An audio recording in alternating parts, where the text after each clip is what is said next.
Hello everyone, today we are starting a new chapter from trade to territory.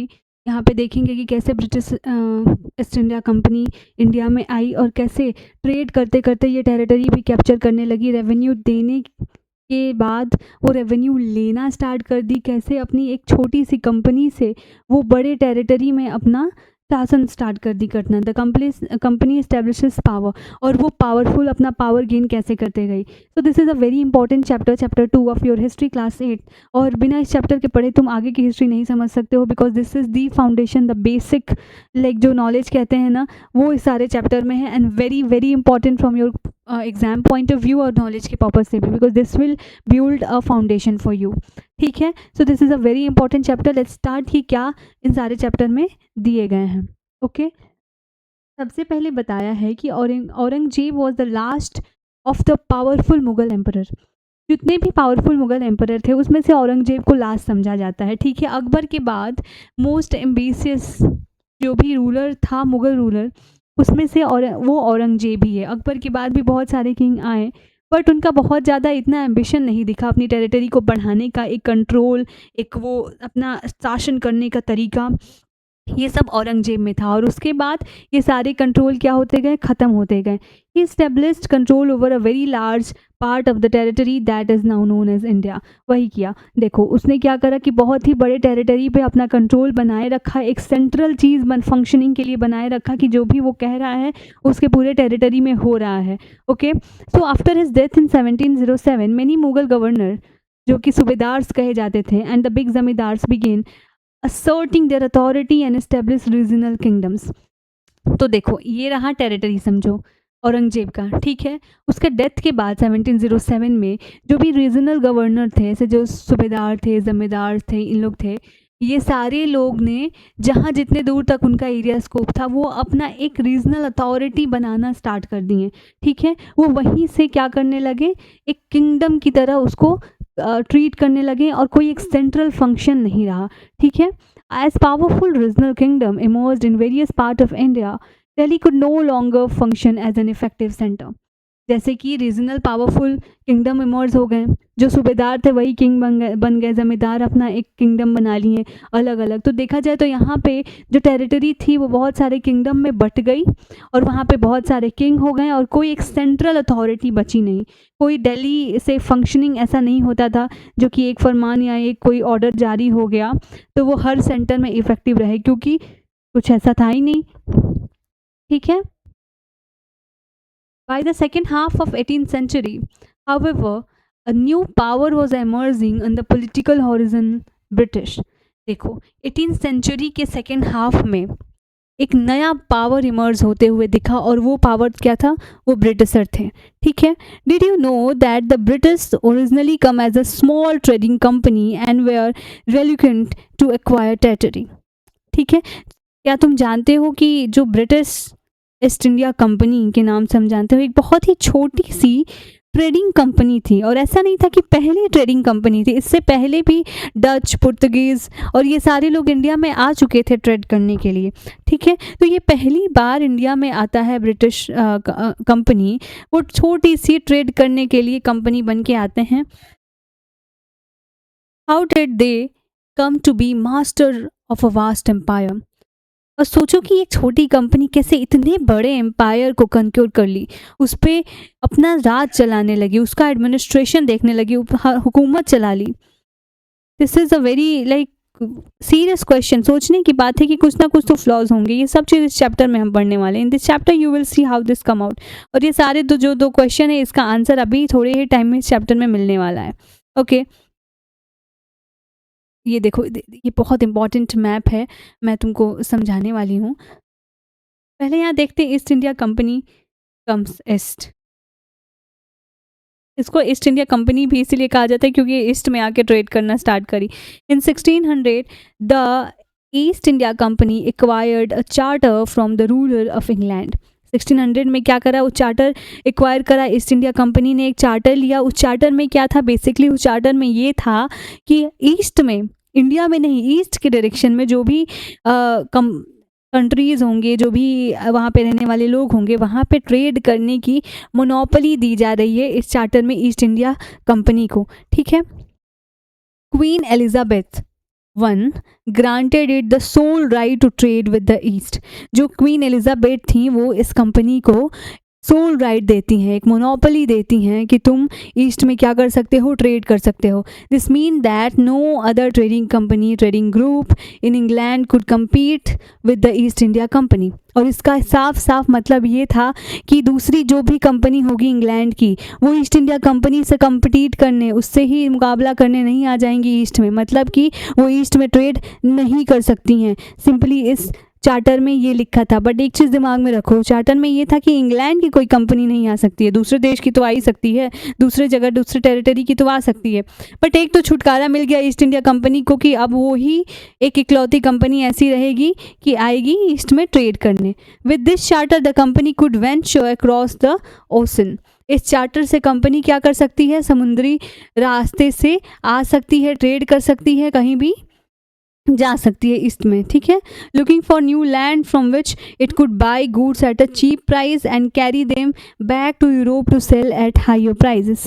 तो इस charter से company को मिला कि वो ओशन के सी रूट से जाए, नए नए रूट को एक्सप्लोर करे, नई नई जगह को देखे, जहाँ से वो चीपर रेट में सामान को खरीदे और आके इंग्लैंड में क्या बेचे, उसको हायर रेट पे बेचे, जिससे उसको मार्जिन से उसको मिले प्रॉफिट। तो सिंपल सा बिजनेस था उनका कि ईस्ट में जाएँ, ट्रेड करें, सस्ते सस्ते दामों में चीज़ें खरीद के लाएं और यूरोप में आके फिर से उसको सेल कर दें हायर प्राइस पे, कंपनी को मिल गया प्रॉफिट।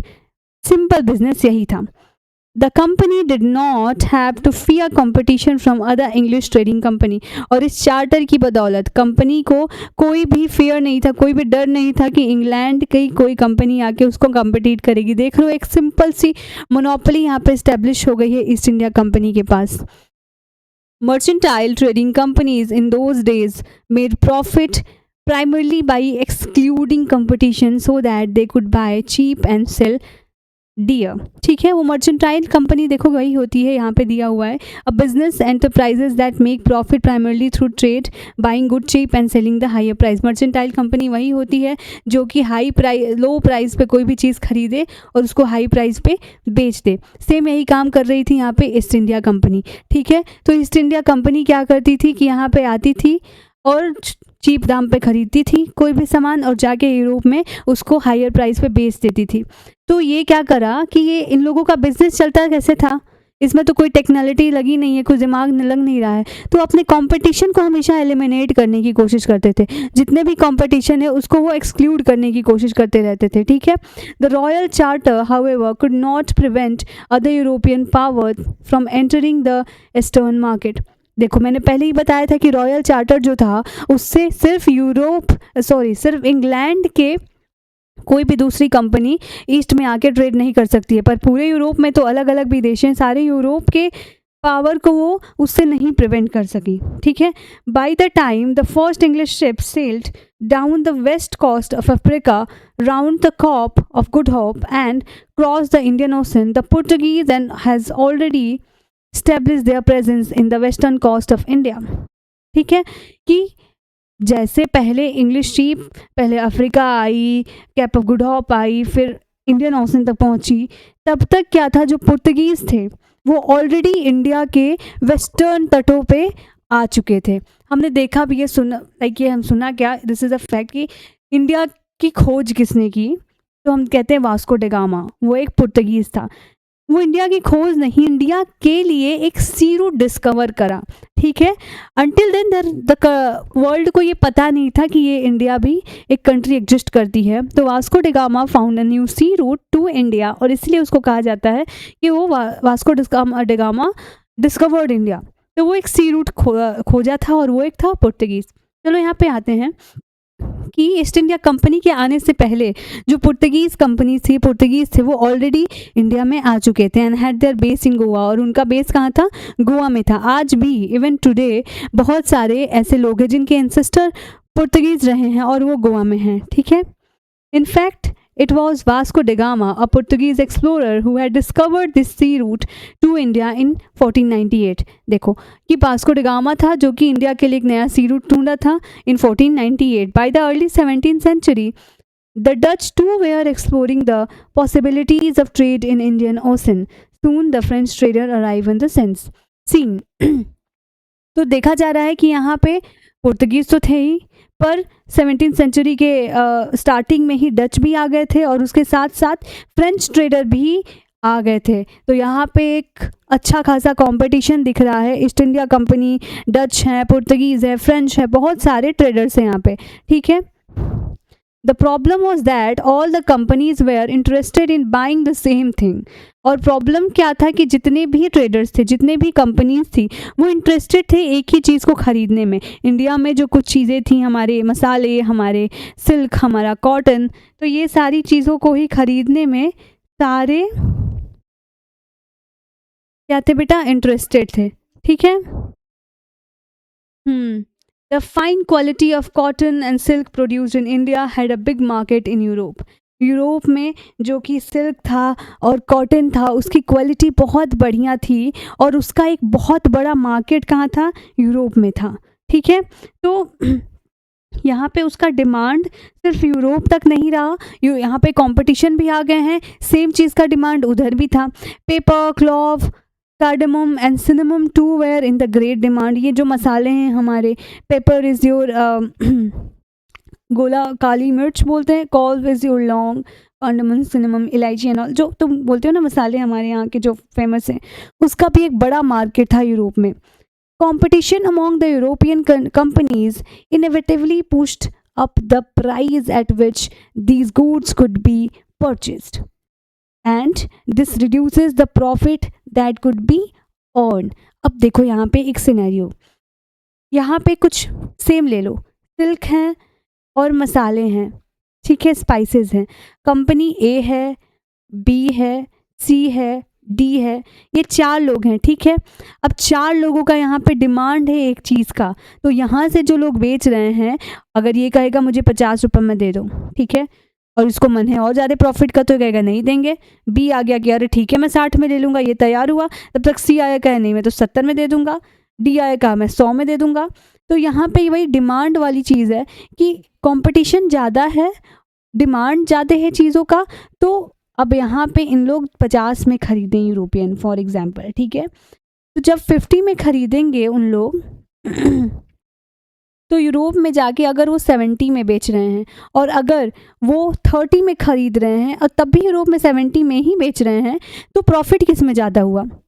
ऑब्वियस सी बात है, वेरी सिंपल कैलकुलेशन, 17 वाले में प्रॉफिट हुआ, right.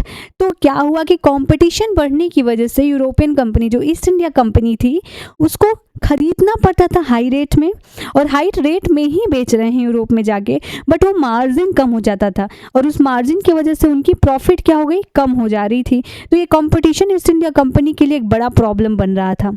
The only way the trading company could flourish was by eliminating rival competitor. और इससे बचने का एक ही मात्र तरीका दिख रहा था कि जो भी कंपटीशन है उसको एलिमिनेट किया जाए, उसको एलिमिनेट करना स्टार्ट किया जाए। The urge to secure market therefore led to fierce battle between the trading company. अब मार्केट को सिक्योर करने के लिए, खुद के लिए, ये बहुत बड़ा चीज़ हो गया कि जो ट्रेडिंग कंपनी है उनके बीच में बैटल्स होने लगे, उनके बीच में ही युद्ध होने लगे। देखो अभी ये कंपनी चल रहा है, अभी इंडिया की टेरिटरी से कोई मतलब नहीं है, समझ रहे हो ना। अभी ये 4-5 जो कंपनी है, फ्रांस है, डच है, पुर्तगीज़ है, ईस्ट इंडिया कंपनी है, आपस में ही अपना देख रहे हैं कि मैं पहले इस्टेब्लिश हूँ, मैं पहले इस्टेब्लिश हूँ। कंपटीशन है, एक बार इस्टेब्लिश हो जाए तब तो दूसरे से लड़ेंगे, पहले इस्टेब्लिश किए हैं खुद को। Though the 17th and 18th century, they regularly sank each other's ships, blocked route and prevent rival ships from moving with the supplies of goods. ठीक है, तो वो सब क्या करते थे बेटा कि वो 17 और 18 सेंचुरी में उन लोगों का आपस में यही होने लगा कि वो एक दूसरे की शिप को डुबा देंगे, रास्ते को ब्लॉक कर देंगे, सप्लाई रोक देंगे, कुछ ऐसा तिगड़ा हम लोग करते रहते थे कि कंपटीशन एलिमिनेट रहे और लो प्राइस पे हम खरीदें और जाके हायर प्राइस पे बेचे यूरोप में और हमारा प्रॉफिट बना रहे। इट्स ऑल अबाउट वो गेनिंग मनी, ठीक है, प्रॉफिट अपना बढ़ाए रखना, बनाए रखना और मार्केट में अपनी स्टेबिलिटी बनाए रखना, ठीक है। अभी तक यही चल रहा था और इसके लिए वो अलग अलग बैटल कर रहे थे, अलग अलग तिकड़म लगा रहे थे। हाँ, trade was carried on which arms and trading post were protected through the fortification. अब देखो ट्रेड कैसे उन लोग करने लगे कि अपने आर्म को, अपने गुड्स को फोर्टिफिकेशन से, फोर्टिफिकेशन क्या होता है बेटा, एक लंबे लंबे फोर्ट मतलब किला होता है ना, तो लंबी लंबी दीवारें बना के खुद को प्रोटेक्ट करने लगे, फोर्टिफिकेशन करने लगे, इसी को कहते हैं, ठीक है। फोर्ट तुम समझ रहे होगे, किला जो होता है। This effort to fortify settlements and carrying on profitable trade also led to intense conflict with local ruler. अब ये जो सेटलमेंट तुम लोग करने लगे, फोर्टिफिकेशन, अपना ये इस्टेब्लिशमेंट बनाने लगे, अपनी वहाँ पे जगह बनाने लगे, तो इससे उन लोग का एक कॉन्फ्लिक्ट होने लगा लोकल रूलर से, जो वहाँ के लोकल किंग थे, उन लोगों से वेस्ट इंडिया कंपनी का होने लगा यहाँ पे conflict. The company therefore found it difficult to separate trade from politics. Let us see how this happened. अब कंपनी को एक टाइम ऐसा आया कि कंपनी को समझ में आ गया कि हम ट्रेड को और पॉलिटिक्स को बहुत देर तक अलग दूर नहीं रख सकते हैं, अलग अलग नहीं रख सकते हैं। ट्रेड को और पॉलिटिक्स को अब साथ में आना ही होगा। अब आगे देखो क्या हो रहा है, ठीक है। East India company begins trade in Bengal. अब बंगाल में कैसे ईस्ट इंडिया कंपनी ट्रेड करने आती है, अभी ये देखो। The first English factory was set up on the bank of river Hooghly in 1651. 1651 में पहला इंग्लिश फैक्ट्री सेटअप होता है हुगली नदी के किनारे, ठीक है, बंगाल में। This was the base from which the company traders known at the time as a factors. ये जो क्या था, कंपनी का ट्रेडिंग बेस था, जहाँ पे उस टाइम पे ये क्या माना जाता था, फैक्टर्स। इसका मतलब देखो क्या होता है, ऑपरेटेड, ठीक है, factors operated. The factory had a warehouse where goods for export was stored and it had offices where company official set. तो उस कंपनी में क्या होता था, वेयर हाउस होते थे जहाँ पे वो उसके ट्रेडिंग करने की जो भी सामान थे, गुड्स थे, वो रखे जाते थे, जहाँ से एक्सपोर्ट होते थे, आते थे जाते थे। वेयर हाउस का जो काम होता है वही था। और ऑफिसेज थे जहाँ पे कंपनी के जो एम्प्लॉय थे, ऑफिशियल्स थे, वो बैठते थे, अपना काम करते थे। As trade expanded the company persuaded merchants and traders to come and settle near the factory. अब जैसे कि ट्रेड बढ़ा तो कंपनी ने क्या करा कि जो भी मर्चेंट है उन लोगों को अपने ऑफिस, जो उन्होंने बनाया हुआ था ना यहाँ पे ऑफिस, उसी के साइड में, उसी के आसपास वो उनका रेसिडेंट बनाने का सोचने लगे, वहीं पे उनको रहने के लिए, सेटल होने के लिए अब यहाँ पे एक कदम आगे बढ़ाएं। देखो एक छोटा सा बेबी स्टेप लिया गया। By 1696 it began building a fort around the settlement. अब क्या हुआ, 1696 में वो अपने जो सेटलमेंट, ये देखो ऑफिस है, रेसिडेंट है, अब इसके आसपास वो किला, लंबा फोर्ट बनाने लगे, ठीक है। अब वो किला बनाने का सोचने लगे, बनाने लगे। अब यहाँ से तो कॉन्फ्लिक्ट होगा ही obviously. 2 years later it bribed Mughal official into giving the company zamindari right over 3 villages. देखो 2 साल बाद क्या हुआ कि मुगल जो ऑफिशियल्स थे उनको ब्राइब किया गया। ब्राइब मतलब उनको मान लो कि रिश्वत की तरह घूस दिया गया, और जो जमींदारी राइट्स थे 3 विलेज के, वो दिए गए कंपनी, ठीक है।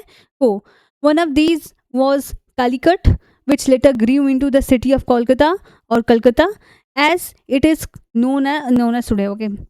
उसके बाद क्या किया गया, जो कालीकट था, ठीक है, कालीकट इन तीनों में से एक था, जो अभी हम कलकत्ता कहते हैं या कोलकाता कहते हैं आज के टाइम में।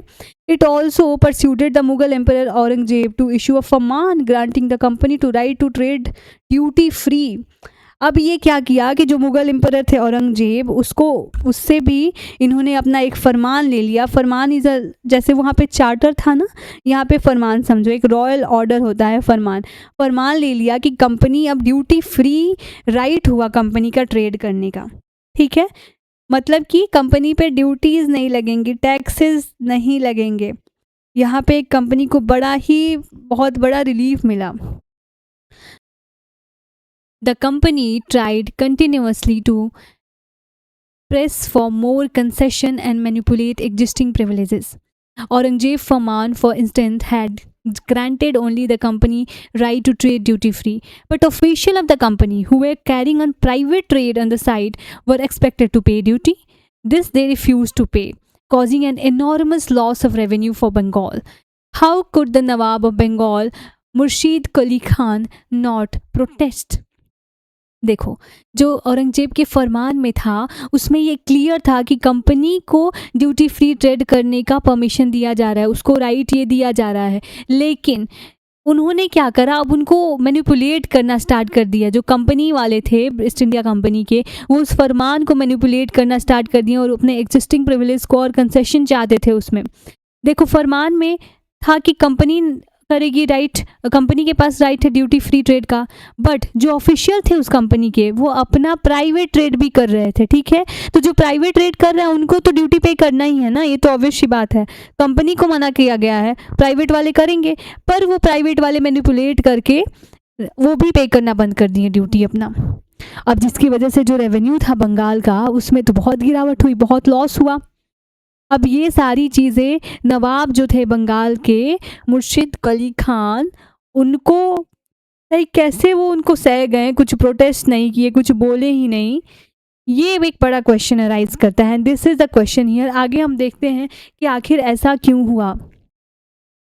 अब देखो, how trade led to battle. अब उस ट्रेड के बाद बैटल में कैसे बदल गया, वो ट्रेड एक बैटल को कैसे रास्ता दे दिया। ठीक है, Through the early 18th century, the conflict between the company and the Nawab of Bengal intensified. जो 18th सेंचुरी का स्टार्टिंग ही था, अर्ली 18th सेंचुरी में जो नवाब थे बंगाल के और कंपनी जो थी, उनके बीच की कॉन्फ्लिक्ट अब बढ़ती गई, वो इंटेंस हो गई। प्रॉब्लम था, बहुत पहले से ही था, पर अब वो क्या हो गई, बढ़ती गई। After the death of Aurangzeb, the Bengal nawab asserted their power and autonomy as other regional power were doing at that time. जैसे ही औरंगजेब की डेथ हुई, बंगाल के नवाब भी थे कि अपनी ऑटोनॉमी, अपने पावर को क्या करने लगे, बढ़ाने लगे। मैंने पहले ही बताया था कि जो भी रीजनल लोग थे वो अपना रीजनल किंगडम बनाने लगे। ठीक है, तो यहाँ पे बंगाल में भी एक रीजनल किंगडम बना हुआ है। तो जो मुर्शिद कुली खान था, उसके बाद कौन आया, अलवर्दी खान आया, फिर सिराजुद्दौला आए बंगाल के नवाब के तौर पे। ठीक है, तो ये तीन, जिसमें सिराजुद्दौला की एक बहुत अच्छी खासी हिस्ट्री है। बड़ा इंटरेस्टिंग कहानी होने वाला है, अगर तुम समझना चाहो तो तुमको एकदम मज़ा आ जाएगा। यहाँ पे गेम ऑफ थ्रोन होगा असली। तो ये क्या हुआ, each one of them was a strong ruler. ये सारे एक स्ट्रॉन्ग रूलर थे। ठीक है, They refused to grant the company concession, demanded large tribute for the company right to trade, denied it any right to mint coin and stop it from extending its fortification. तो ये तीनों एक strong राजा थे, strong ruler थे। और उसके बाद क्या हुआ, ये फरमान को ग्रांट करने से या फिर कोई भी ऐसा राइट देने से अब मना करने लगे कंपनी को। जैसे कि अब कंपनी को क्या चाहिए था कि उनके मिंट कॉइन राइट हो, उसका राइट हो। वो फोर्टिफिकेशन जो कर रहे हैं उसको अब बंद कराने का काम करने लगे ये किंग। जो बड़े बड़े इनको चाहिए थे कि मुझे ग्रांट कर दो कि हम टैक्सेस ना दें, हम ड्यूटी ना दें, मुझे रिफ्यूज़ल चाहिए, इन सारी चीज़ों से इसको भी मना करने लगे। तो ये एक टेंशन क्रिएट कर दी कंपनी के बीच में और नवाब के बीच में। ठीक है, I hope you understand. Accusing the company of deceit, they claimed that the company was depriving the Bengal government of huge amount of revenue and undermining the authority of the Nawab. अब क्या हुआ कि company को ये कहा गया कि company क्या कर रही है कि जो बंगाल की रेवेन्यू है उसमें एक बड़ा लॉस कराने का रीज़न हो रही है। फाइनली इन लोगों को समझ में आया। ठीक है, बंगाल गवर्नमेंट कंपनी को पूरी की पूरी ऐसे इन्होंने दोषी करार कराया, जो भी अथॉरिटी हैं, और ये भी कि उन लोग नाक के नीचे भी अपना काम किए जा रहे हैं। It was refusing to pay taxes, writing disrespectful letters and trying to humiliate the nawab and its officials. तो वो क्या कर रहे थे, अब कंपनी टैक्सेस पे नहीं कर रही थी, रिफ्यूज़ कर रही थी। एक बड़े ही डिसरिस्पेक्टफुल लेटर्स को लिखना और ये सारी चीज़ें करना स्टार्ट कर दिए, वो ह्यूमिलेट करना स्टार्ट कर दिए नवाब को। अब इन लोग अपना टेढ़ा तिकड़म करना स्टार्ट कर दिए। The company on its part declared that the unjust demand of the local official were ruining the trade of the company and the trade could flourish only if the duties were removed. तो company ने क्या declare कर दिया कि जो unjust demand है, ये इन सबको अनजस्ट डिमांड लग रहा था फोर्टिफिकेशन वगैरह को रोकना, कि अनजस्ट डिमांड है वो उनके ट्रेड को क्या कर रही है, र्यून कर रही है, बर्बाद कर रही है, ख़त्म कर रही है। अगर ट्रेड को फ्लॉरिश करना है, ट्रेड को बढ़ाना है, तो ये सारे डिमांड को रिमूव करना होगा। ठीक है, it was also convinced that to expand trade, it had to enlarge its settlement, buy up villages and rebuild its forts. अब ये भी उन्होंने कन्विंस कर दिया कि अगर उनको अपना ट्रेड बढ़ाना है, अपना सेटलमेंट बढ़ाना है, तो उसके लिए उनको अब गाँव को खरीदना होगा और अपने फोर्ट को और भी बनाना होगा और भी बड़ा करना होगा, रीबिल्ड करना होगा। ठीक है, the conflict led to confrontation and finally culminated in the famous battle of Plassey. अब ये जो कॉन्फ्लिक्ट था, इस कॉन्फ्लिक्ट का क्या नतीजा हुआ? नतीजा ये कि एक बैटल में तब्दील हुआ। बैटल किसके बीच में? बैटल था ये नवाब ऑफ बंगाल और कंपनी के बीच में। कहाँ हुआ? प्लासी में हुआ। और ये है बैटल ऑफ प्लासी। ये सारे जो यहाँ पे इश्यूज चल रहे थे, इतना ऊपर से कॉन्फ्लिक्ट हो रहा था, इसका नतीजा ये हुआ बैटल ऑफ प्लासी। जो प्लासी वर्ड आया है यहाँ पे, एक बड़ा ही इंटरेस्टिंग फैक्ट है कि इसका वर्ड नेम प्लासी क्यों हुआ। So the Plassey is an anglicised pronunciation. इसका मतलब क्या है? ये इंग्लिश का जैसे एक्सेंट के तौर पे नहीं बदल जाते हैं, तो ये उसका प्रोनाउंसिएशन है। एक्चुअल में क्या है? ये पलाशी है। And the place derived it name from the पालस tree known for its beautiful red flower that yield गुलाल, the powder used in the festival of Holi. देखो, जो पालस का प्लांट होता है, it's a very beautiful tree and it has a beautiful flower, जिसके flower से हम क्या करते हैं? गुलाल बनाते हैं, जिसका यूज़ होता है for the Holi festival, which we all know that how important Holi is for us for being Indian. तो ये एक इंटरेस्टिंग फैक्ट था, तुमको जानना ज़रूरी है। द बैटल ऑफ प्लासी अब हम पढ़ने वाले हैं। When Alivardi Khan died in 1756, Sirajuddaula become the nawab of Bengal. Alivardi Khan के डेथ के बाद सिराजुद्दौला नवाब के बंगाल बनते हैं, बंगाल के नवाब बनते हैं। तो ज़्यादा ही उल्टा हो जा रहा है यार आज। क्या बनते हैं? बंगाल के नवाब। ओके, मैम पे तुम लोग भी हंस सकते हो। The company was worried about his power and knee on a puppet ruler who would willingly give trade concession and other privileges. अब देखो, कंपनी किस बात के लिए वरिड थी? कि उसको चाहिए था कंपनी को पावर, और कंपनी सोच ये रही थी बेटा कि नवाब तो बनाए, चलो ठीक है नवाब रहे, पर एक ऐसा नवाब रहे जो कि हमारी बात माने, जो एक पपेट हो। पपेट मतलब खिलौना, आप समझ लो। पपेट लिटरली आप टॉय समझ लो, कि हम जो कहें पूरे हमारे कंट्रोल में रहे, वही करे वो। तो कंपनी अब चाहती थी कि कुछ भी करके यही किया जाए। अब यही चीज़ है जो हम तो एडमिनिस्ट्रेशन करने के मतलब नहीं है। कंपनी का सिंपल मतलब ये है, चाहत ये है कि यहाँ पे इतना फ्रीली ट्रेड करे कि ज़्यादा से ज़्यादा प्रॉफिट कमा सके। यहाँ पे ऐसे लगे कि सामान रखा हुआ है, फ्री में उठा ले, कोई ड्यूटी ना दे, यहाँ पे रह रहे हैं, उसके भी एक्सपेंसेस यहीं के लोग दे दें और उठा के सामान बेच आए हम कहीं और। तो it tried though without success to help one of the Sirajuddaula rivals become the nawab. तो अब ये क्या किया कि जो सिराजुद्दौला का एक जो कंपटीशन था, उसकी हेल्प करने निकला कंपनी। समझे? अब दोस्त दुश्मन का हेल्प करने लगे और दोस्त बन गए अपने दुश्मन के दुश्मन से। समझ गए? And infuriated, Sirajuddaulah asked the company to stop mediating in the political affair of his dominance, stop fortification and pay the revenue. Siraj-ud-Daulah ने सिंपली बोल दिया कंपनी को कि हमारे इंटरनल अफेयर्स में, हमारे पॉलिटिकल अफेयर्स में तो बिल्कुल बीच में ना आए, मिडलिंग करना बंद कर दे, और जो फोर्टिफिकेशन कर रहे हैं वो भी बंद करे और चुपचाप शांति से रेवेन्यू पे करे। कह दिया सिराजुद्दौला ने साफ साफ। After negotiation failed, the Nawab marched with 3,000 soldiers to the English factory at Kasimbazar. अब ये तो नेगोशिएशन करने के लिए सिराजुद्दौला ने कह दिया, पर ये नेगोशिएशन हो गया फेल। जैसे ही फेल हुआ, नवाब अपने 3,000 सैनिकों के साथ इंग्लिश फैक्ट्री कासिम बाजार को कैप्चर करने के लिए निकल गए। ठीक है, वहाँ पे उन्होंने क्या किया कि उसके वेयर हाउस को बंद कर दिया, कंपनी के जितने भी ऑफिशियल थे उनको भी कैप्चर कर दिया, जितने भी disarm all English man and block and English ship, सारे जो इंग्लिश मैन हैं उन सबको डिसआर्म कर दिया, मतलब उनके हथियार वथियार हटाएं और जो उनकी शिप थी उन सबको ब्लॉक कर दिया। ये एक बहुत बड़ा कदम उठाया सिराजुद्दौला ने कि अब आप एक ट्रेडर हैं, ट्रेडर की तरह रहें, बहुत ज़्यादा पॉलिटिकल अफेयर में ना घुसें। Then he march to Kolkata, यहाँ पे रुका नहीं, वो कोलकाता मार्च करने के लिए निकल गया to establish control over the company's fort there, कि वहाँ पे जो कंपनी के फोर्ट हैं वहाँ पे भी अपना क्या करेंगे, कंट्रोल इस्टेब्लिश करेंगे। सिराजुद्दौला भी अब एकदम एक्शन में था, full form. On hearing the news of the fall of Kolkata, company official in Madras sent forces under the command of Robert Clive। ये जो रॉबर्ट क्लाइव था ये बहुत ही कनिंग आदमी था।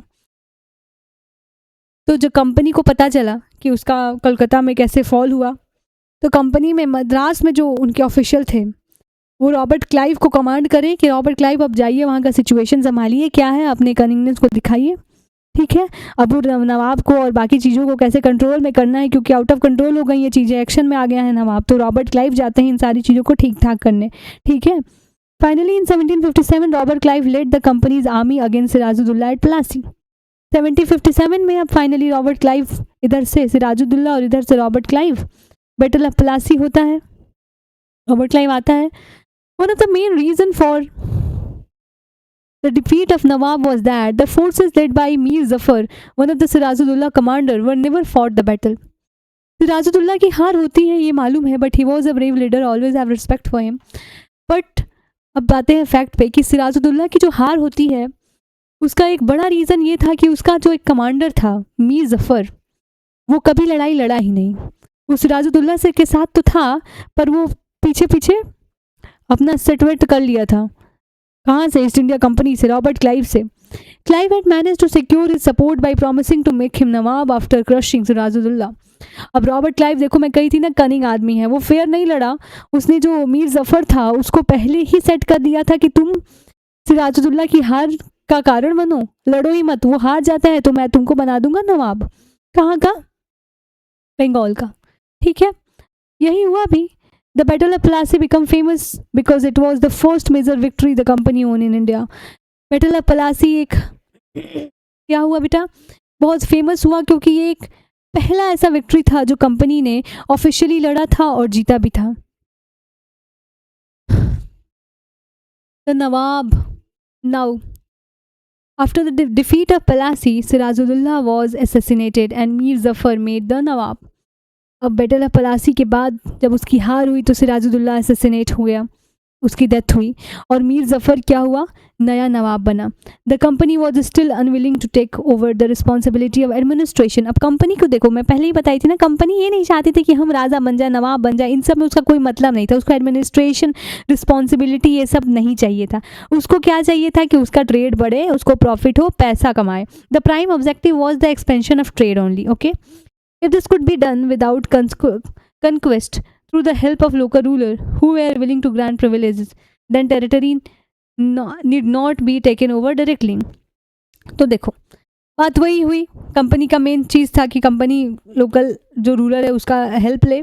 अब ये पपेट रूलर बना भी दिए और वो सारे प्रिविलेजेस वगैरह उनके हिसाब से ग्रांट हो, वो अपने हिसाब से अपना कंपनी चलाएं, वो अपना ट्रेड चलाएं, वो प्रॉफिट करें और बाकी राजा राजा तुम लोग खेलते रहो, उससे हमको कोई मतलब नहीं है, ठीक है। Soon the company discover that this was rather difficult. अब कंपनी को ये पता चला कि मीर जो ज़फ़र बने हैं यहाँ पे नवाब, उनके होने के बाद भी कुछ डिफ़िकल्टीज़ आ रही हैं। Further, even the puppet Nawab were not allowed as helpful as the company wanted them to be। जो पपेट नवाब थे मीर ज़फ़र, वो भी बहुत हेल्पफुल नहीं हो रहे थे, साबित हो रहे थे, क्योंकि after all they had to maintain a basic appearance of dignity and sovereignty if they wanted respect from their subject. कि उनको एक basic appearance, basic dignity, basic sovereignty तो मेंटेन करनी ही पड़ेगी अगर उनको अपनी प्रजा से एक चुल्लू पर रिस्पेक्ट चाहिए, तो थोड़ा बहुत तो रिस्पेक्ट चाहिए ही। तो अब खुलेआम सीधे सीधे तो सामने से कंपनी का वो साथ दे नहीं सकते हैं, तो कंपनी के लिए इनफ नहीं पड़ रहा था, ठीक है। तो अब कंपनी क्या करी? When Mir Zafar protested, the company disposed him and installed Mir Qasim in his place। अब जैसे ही थोड़ा सा मीर ज़फ़र अगेंस्ट बोले कंपनी के, कंपनी ने क्या कर दिया, कंपनी अब मीर कासिम, चलो नया आओ, मीर कासिम को बनाया न्यू नवाब, उनके जगह पे लगा दिया Mir Qasim. When Mir Qasim complained, he in the turn was defeated in a battle fought at Buxar। अब देखो क्या हुआ, driven out of Bengal and Mir Zafar was reinstalled। अब ये कंपनी पूरा यार गुड्डा गुड़िया का खेल खेल रही है। मीर कासिम जैसे कंप्लेन करा तो उसको क्या किया गया, बैटल ऑफ बक्सर में हराया गया और फिर से मीर ज़फ़र जो पहले थे उसको रीइंस्टॉल कर दिया गया। पहले मीर ज़फ़र था, मीर ज़फ़र ने कुछ कंप्लेन किया तो मीर कासिम को बनाया, मीर कासिम ने थोड़ा हाथ पर फैलाना स्टार्ट किया, तो फिर से हरा के अब चलो अगेन मीर ज़फ़र री इंस्टॉल। ऐसे लग रहा है जैसे they are playing a video game. The nawab had to pay this amount, this is 5 lakh every month, but the company wanted more money to finance its war। अब जो नवाब थे वो हर महीने उस टाइम पे तुम सोचो इतना पैसा कंपनी को दे रहा था कि वो अपने सारे एक्सपेंसेस को मेंटेन करे इतने पैसे में, पर ये भी इनफ नहीं था कंपनी के फाइनेंस के लिए। So the demand of trade and it's other expenses के लिए, ट्रेड करना था, वॉर को फाइनेंस करना था, कुछ और एक्सपेंसेस थे, इसके लिए इनफ नहीं था। It wanted more territories and more revenue. तो कंपनी अब क्या चाहती थी कि अब जितना ज़्यादा टेरिटरी होगा उतना ज़्यादा रेवेन्यू होगा। इतने टेरिटरी है बंगाल, यहाँ से उसने जो भी रेवेन्यू मिला वो उसके लिए इनफ नहीं हो रहा है। तो कंपनी अब क्या चाहेगी कि अब नई टेरिटरी की तरफ चलो, नई टेरिटरी की तरफ चलो। तो अब कंपनी के दिमाग में आया कि वो अपना टेरिटरी चाहती है फैलाना। By the time Mir Zafar died in 1765, the mood of the company had changed। जब मीर ज़फ़र की डेथ हुई 1765 में, अब यहाँ पे कंपनी का मूड चेंज हो गया। मूड एक बहुत ही अच्छे तरीके से, बहुत अलग तरीके से चेंज हुआ कि जो अब तक पपेट नवाब बनाना चाहती थी, जो अब तक एडमिनिस्ट्रेशन में कोई इंटरेस्ट नहीं दिखाती थी, रिस्पॉन्सिबिलिटी नहीं लेना चाहती थी, अब वो चाहती है कि हम नवाब बनाएंगे नहीं, खुद नवाब बनेंगे। क्लाइव क्या बोलता है, जो रॉबर्ट क्लाइव, देखो बार बार मैंने पहले ही कहा था कि he is a very cunning man. Robert Clive ने क्या कहा कि we must indeed become nawab our self, हमें खुद ही नवाब बन जाना चाहिए। क्यों बनाए, नवाब को बनाने की क्या ज़रूरत है, we are like enough to be nawab, हम खुद बनते हैं। Finally, in 1765, the Mughal emperor appointed the company as the Diwan of the provinces of Bengal। और फाइनली 1765 में जो मुगल एम्पर थे, कंपनी को अपॉइंट कर दिए दीवान। दीवान मतलब क्या होता है बेटा कि कंपनी के पास अब राइट आ गया कि वो एक बड़े टेरिटरी पे, पूरे बंगाल पे रेवेन्यू कलेक्ट करेगी कंपनी। बताओ, चोर को ही कह दिया गया कि तुम जाओ रक्षा करो, गार्डिंग करो तो कंपनी अब करेगी रेवेन्यू कलेक्ट। कंपनी के पास आ गया Diwani right. The Diwani allowed the company to use a vast revenue resource of Bengal. अब दीवानी क्या कर दिया, कंपनी को एक बहुत बड़ा रिसोर्स दे दिया कि अब इस सोर्स से रेवेन्यू को तुम करोगे यूज़। रेवेन्यू का बड़ा रिसोर्स बना ये कंपनी के लिए Diwani right. This solve a major problem that the company had earlier faced. और एक बहुत बड़ा प्रॉब्लम को कर दिया सॉल्व जो कंपनी पहले फेस कर रही थी। From the early 18th century trade with the India had expanded. और 18th सेंचुरी के शुरुआती में इसका ट्रेड इंडिया में क्या हो गया, बढ़ गया, एक बहुत ही बड़े पैमाने पे बढ़ गया। But it had to buy most of the goods in India with gold and silver imported from Britain। अब देखो क्या क्वेश्चन आया यहाँ पे, क्या प्रॉब्लम आई कि जो कंपनी थी उसको, जो इंडिया में गुड्स थे उसको खरीदने पड़ते थे गोल्ड और सिल्वर में। क्यों खरीदने पड़ते थे गोल्ड और सिल्वर में, क्योंकि इंग्लैंड के पास अपना कुछ था ही नहीं कि वो बेचे, कुछ भी ऐसा नहीं था जो जिसका डिमांड हो। This was because at the time Britain had no goods to sell in India. कोई ब्रिटेन के पास ऐसा गुड नहीं था कि जो इंडिया में वो सेल कर सके। The outflow of gold from Britain soared after the Battle of Plassey and entirely stopped after the assumption of Diwani।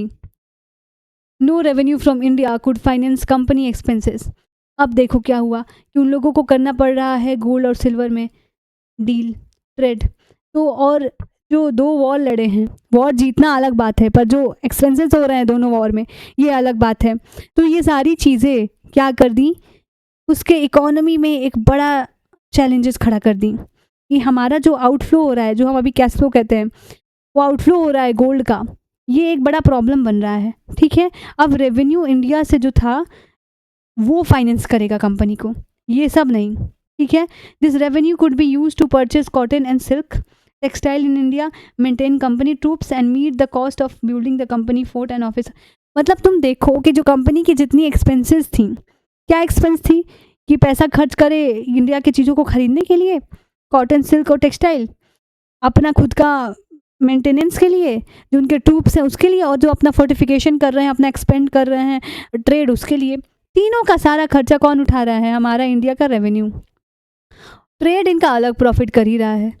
अब गजब चीज़ हो रही है यहाँ पे। Company official become nawabs. This is the like English accent में pronunciation nabobs, you know what did it mean to be nawab? It meant of course that the company acquired more power and authority। नवाब बने का मतलब क्या होता है, simply ये होता है कि कंपनी के पास अब बहुत ज़्यादा पावर है, ज़्यादा अथॉरिटी है, but it also mean something else, इसका मतलब कुछ और भी है। Each company servant began to have vision of living like a नवाब। अब सारे जो कंपनी के सर्वेंट थे, कंपनी के ऑफिशियल थे, उन लोगों के पास एक विज़न आ गया कि अब वो भी नवाब वाली ज़िंदगी जिएंगे।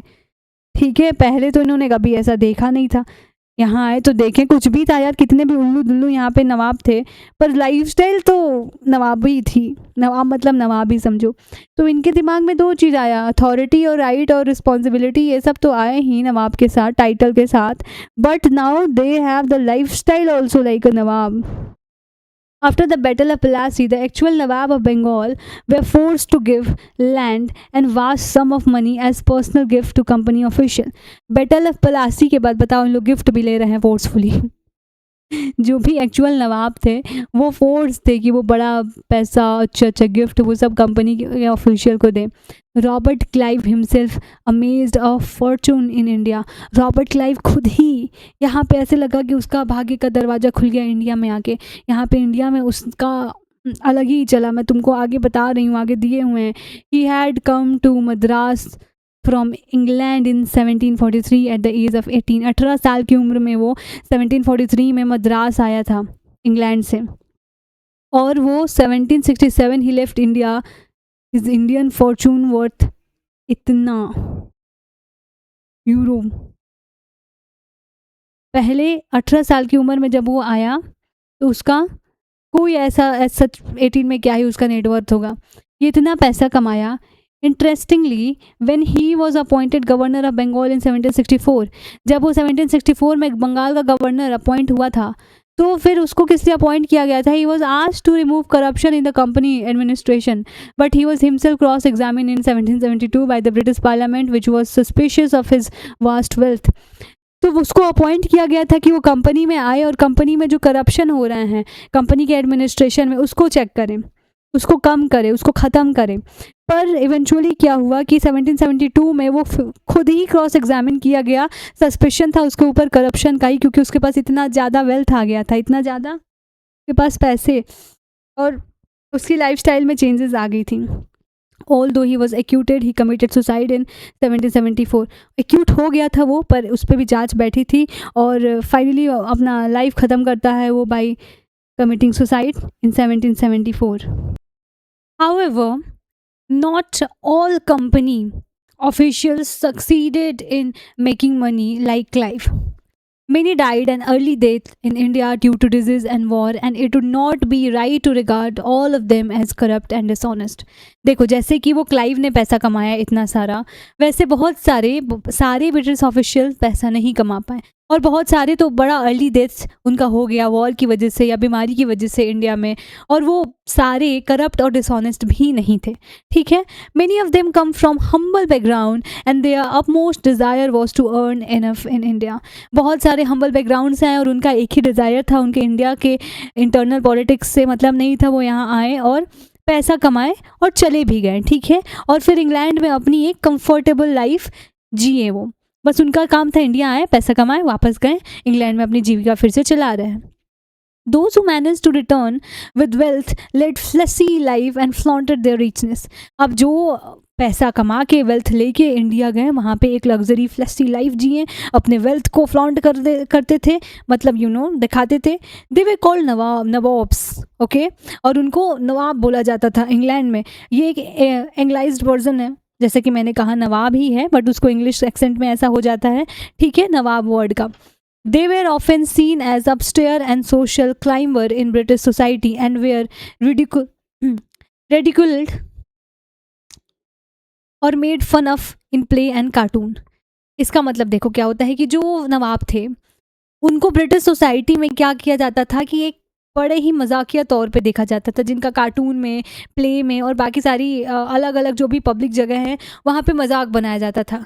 ठीक है, ये एक रिडिक्यूल्ड जो वर्ड है, उनको एक बड़े ही मजाकिया तौर पे देखना, वो देखते थे और समझते, लाइक उनका मजाक उड़ाते थे। Okay, company rule expand। Next, your point, if we analyze the process of annexation of Indian state by the East India Company from 1957 to 1857, certain key aspect emerge.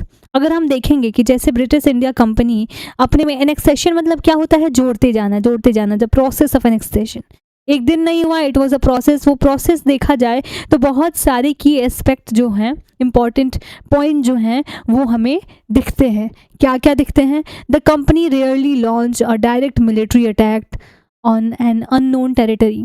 Company देखो बहुत रेयर ही ऐसा है कि company direct military attack launch कर दे, जैसे कि सिकंदर वगैरह थे जो उनको दुनिया अपना लेना था, पूरे टेरिटरी पे राज करना था, तो वो अटैक करते थे। कंपनी ऐसा कभी नहीं की।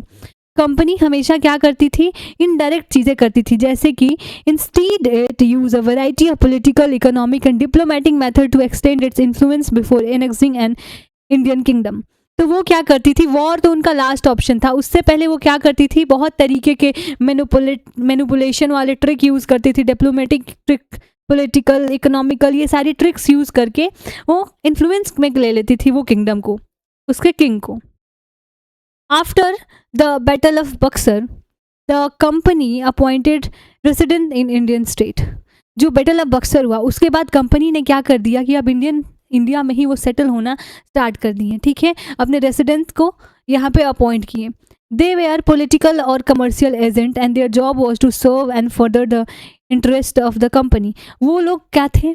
कोई भी एम ही पूरा यूरोप तो उठा के ला नहीं देंगे। वो रेसिडेंट्स क्या थे कि वो पॉलिटिकल और कमर्शियल एजेंट थे। उनका जॉब क्या था? वो एक मकसद से आए थे। तुम ये सोचो, उनका जॉब ये था कि वो हमारा जो इंटरेस्ट है, मतलब कि जो कंपनी का इंटरेस्ट है, उसके लिए क्या करें कि लोगों को इन्फ्लुएंस करें। Though the company official began interfering in the internal affair of the Indian state, they tried to decide who was to be successor or the throne and who was to be appointed in administrative post. अब धीरे धीरे वो क्या किए इस influence से कि अपना इन्फ्लुएंस पॉलिटिक्स में भी दिखाने लगे, इंटरनल अफेयर में दिखाने लगे, इतना दिखाने लगे कि वो यहाँ पे डिसाइड करने की कोशिश करने लगे कि कौन राजा होना चाहिए, कौन सक्सेसर होना चाहिए, कौन किस पोस्ट पे अपॉइंट होना चाहिए, एडमिनिस्ट्रेटिव पोस्ट पे।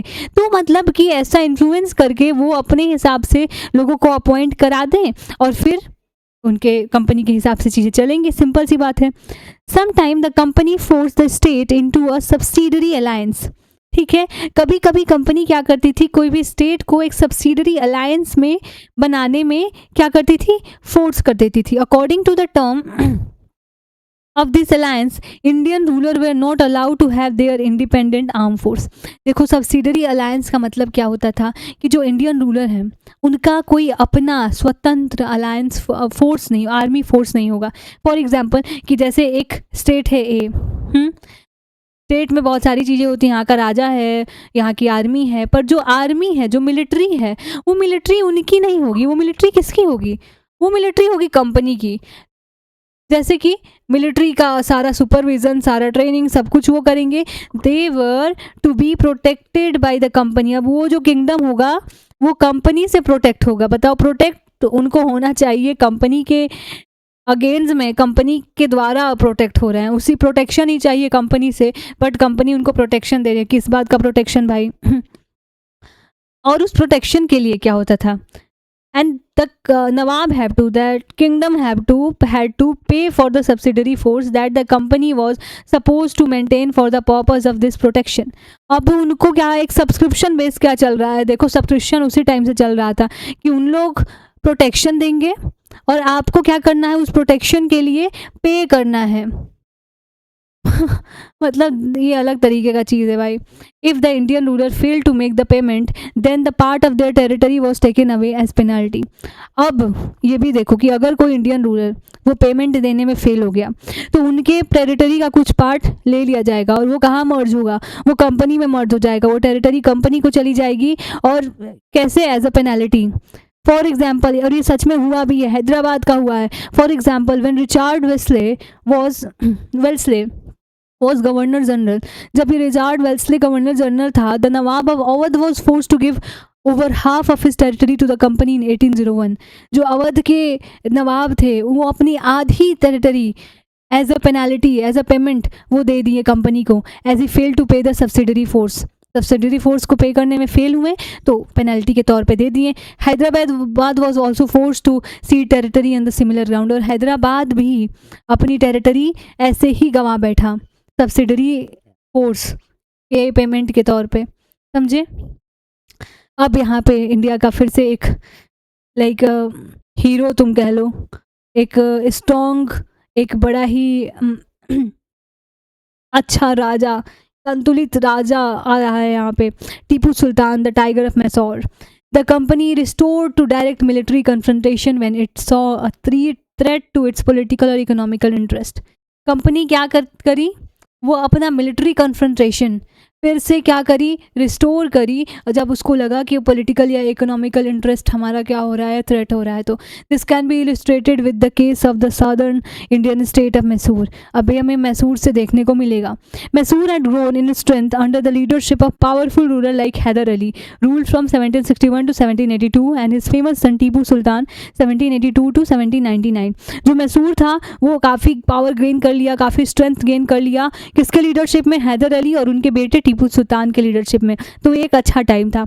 Mysore control the profitable trade of the Malabar coast where the company purchase pepper and cardamom. तो मैसूर क्या कंट्रोल करता था, जो मलाबार कास्ट है, साउथ का जो मलाबार कास्ट है वहाँ पे कंट्रोल अपना करता था, जहाँ से कंपनी क्या खरीदती थी, पेपर और अपना कार्डमम खरीदती थी। In 1785 Tipu Sultan stop the export of sandalwood, pepper and cardamom through the port of his kingdom. 1785 में भी टीपू सुल्तान ने क्या करा कि जो सैंडलवुड थे, जो पेपर था, कार्डमम था, उसके एक्सपोर्ट को क्या कर दिया, बैन कर दिया, किस अपने एरिया के, अपने किंगडम के पोर्ट से। और उसको क्या कर दिया, disallow local merchant for trading with the company, और लोकल मर्चेंट को भी क्या कर दिया, डिसअलाउ कर दिया, मतलब उनको अलाउ नहीं करा कि आप कंपनी के साथ ट्रेड करें, ठीक है। He also established a close relationship with France and India and modernise his army with their help. अब वो क्या करें कि फ्रांस से उन्होंने, टीपू सुल्तान ने वो अपना रिलेशन अच्छा बनाए और वहाँ से उनके हेल्प से अपनी आर्मी को मॉडर्नाइज करा, मतलब कि मॉडर्न तरीक़ों से अपनी आर्मी को ट्रेन करना, मॉडर्न तरीक़ों से हथियारों से अपने आर्मी को सुसज्जित करना। तो टीपू सुल्तान जो थे वो ब्रिटिशर्स का तो कुछ लेते ही नहीं थे, ऐसा देखने को मिलता है। उनके साथ ट्रेड भी बंद कर दिया, दूसरे जो प्रिंस थे उसके साथ रिलेशन ठीक किया। The British were furious, Tipu Sultan से होना भी था, ब्रिटिश इन सारी चीज़ों को लेके बहुत फ्यूरियस थे, ठीक है, डरे हुए थे। They saw Hyder and Tipu as ambitious, arrogant and dangerous ruler who had to be controlled and crushed. अब ये ब्रिटिशर का पॉइंट ऑफ व्यू है। ब्रिटिशर क्या देखें कि टीपू सुल्तान और हैदर अली जो हैं वो एक बड़े ही एम्बिशियस, एरोगेंट और डेंजरस रूलर साबित होने वाले हैं उनके लिए, और कंपनी को उन पे तो कंट्रोल करना ही पड़ेगा या उनको क्रश करना पड़ेगा, मतलब उनको ख़त्म करना पड़ेगा अगर वो अपना एग्जिस्टेंस चाहती है तो। 4 war were fought with Mysore. Mysore के साथ 4 वॉर लड़े गए, 4 लड़ाइयाँ, 4 युद्ध लड़ी गई। Only in the last the battle of Srirangapattam के सेरिंगपट्टम जो बैटल था उसमें, ये लास्ट बैटल था between the Tipu Sultan and company, जहाँ पे क्या हुई, हार हुई। Did the company ultimately win a victory, और कंपनी की जीत हुई। Tipu Sultan was killed defending his capital Seringapatam. Tipu Sultan was killed, उनका डेथ हुआ युद्ध में। Mysore was placed under the former ruling dynasty of the Udinars and the subsidiary alliance was imposed on the state. Tipu Sultan के death के बाद वो जो जगह था, जो फॉर्मर रूलिंग डायनेस्टी थी उससे पहले वाली, वो क्या की गई, सब्सिडरी अलायंस में मिली और फिर से कंपनी का यहाँ पे राज साबित हुआ। यहाँ पे देखो ये पिक्चर बहुत इंटरेस्टिंग है। देखो टीपू सुल्तान को टाइगर ऑफ मैसूर क्यों कहा जाता है। यहाँ पे एक स्टोरी है कि टीपू सुल्तान एक बार अपने एक दोस्त के साथ जंगल में थे और वहाँ पे उन्होंने बिना किसी हथियार के एक टाइगर से लड़ा था और फाइनली जीता भी था, तो इस वजह से उनको टाइगर ऑफ मैसूर कहा जाता है। He was as brave, he was so brave, you know. War with Marathas from the late 18th century. The company also sought to curb and eventually destroy Maratha's power. Late 18th century में मराठा को भी capture करा company ने with their defeat in the third battle of Panipat in 1761। तीसरा पानीपत का युद्ध जो था 1761 में, वहाँ पे कंपनी ने मराठास को भी कंक्योर किया and the dream of ruling from Delhi was scattered. और मराठास का जो ड्रीम था कि वो दिल्ली से आके रूल करे, वो भी ख़त्म हुआ। They were divided into many state under different chiefs sardar belonging to dynasty such as the Sindhia, Holkar, Gaikwad and Bhonsle. तो अब उनके हार के बाद अब वो भी अलग अलग डायनेस्टी में क्या हो गए, बट गए। ये बटना वॉज हमेशा से प्रॉब्लम रहा है इंडिया का।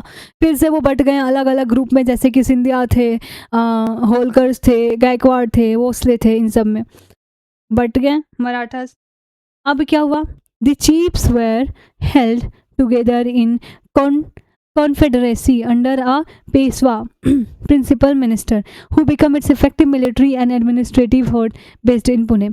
अब ये क्या हुआ, इन सब का चीफ जो था, इन कॉन्फेडरेंसी मतलब होता है अलायंस, ठीक है। इनका जो चीफ था वो था पेशवा, ठीक है। पेशवा जो हम कहते हैं उनको प्राइम मिनिस्टर आप समझ लीजिए वैसे, जो कि एडमिनिस्टर कहाँ से करते थे, पुणे से करते थे, ठीक है। तब इस बार हम नीचे का देख रहे हैं, साउदर्न स्टेट का देख रहे हैं। Next, Mahaji Sindhia and the Nana Phadnis were two famous Maratha soldier and the statesman of the late 18th century. ये दोनों बड़े ही फेमस स्टेटमैन थे Marathas. The Marathas were subdued in a series of war। ये बहुत सारे वॉर लड़े।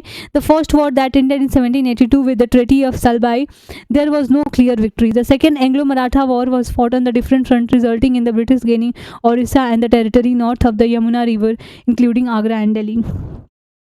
पहला वॉर जो हुआ मराठास और ब्रिटिशर के बीच में, वो तो ऐसा कोई क्लियर नहीं था कौन जीता कौन हारा। दूसरे में क्या हुआ, ब्रिटिशर्स की जीत हुई, ओडिशा उनके टेरिटरी में शामिल हुआ, और ऑल्सो जो यमुना रिवर के साइड में आगरा, दिल्ली, इन सब का टेरिटरी जो था कुछ पार्ट, वो भी ब्रिटिशर्स में शामिल हुए। Finally the third Anglo Maratha war of 1817 to 19 crust Maratha power. जो थर्ड एंग्लो मराठा वॉर हुआ उसमें क्या हुआ, मराठास के पावर लाइक लिटरली अब एकदम ख़त्म हो गए थे। The Peshwa was removed and sent away to Bithoor near the Kanpur with a pension.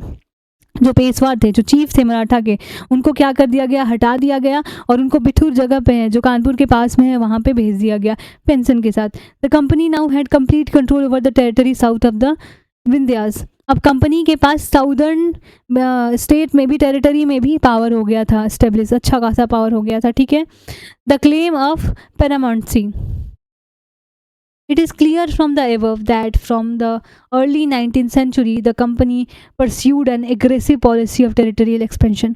अब ये क्लियर हो गया कि अर्ली 19th सेंचुरी में कंपनी का जो मेन पॉलिसी पहले होते थे कि ट्रेड, अब वो ट्रेड से शिफ्ट होके कहाँ आ गया, टेरिटरी के एक्सपेंशन पे आ गया। वो टेरिटरी एक्सपेंशन चाहते थे under Lord Hastings, governor general जो थे, ठीक है। A new policy of paramountcy was initiated. एक नई क्या हो गई, पॉलिसी इनिशिएट करी गई, ठीक है। किसके अंडर में, किसके रूल में, लॉर्ड हास्टिंग के। Now the company claim that it's authority was Paramount और supreme.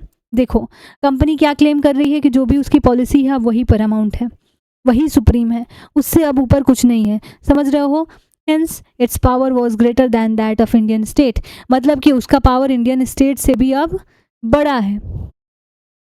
In order to protect its interest, it was justified in annexing or threatening to annex any Indian kingdom। अब क्या था, this view continued to guide later British policy as well।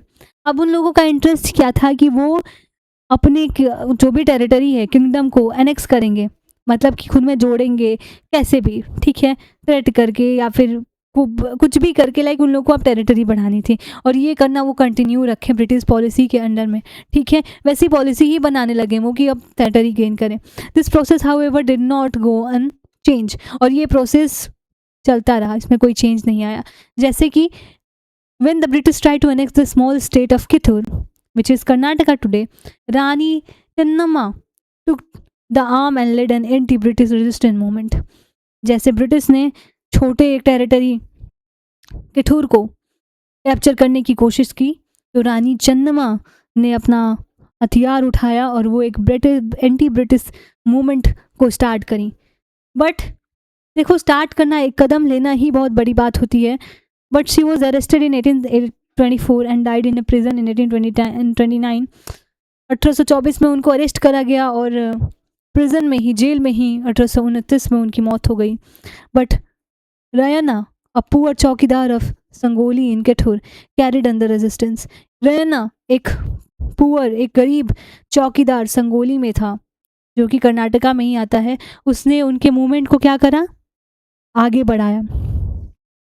With popular support he destroyed many British camp and record. Popular support से उसने बहुत सारे British camp को, बहुत सारे ब्रिटिश रिकॉर्ड्स को डिस्ट्रॉय किए। He was caught and hanged by British in 1830, पर वो पकड़ा गया और 1830 में उसको भी फांसी दी गई।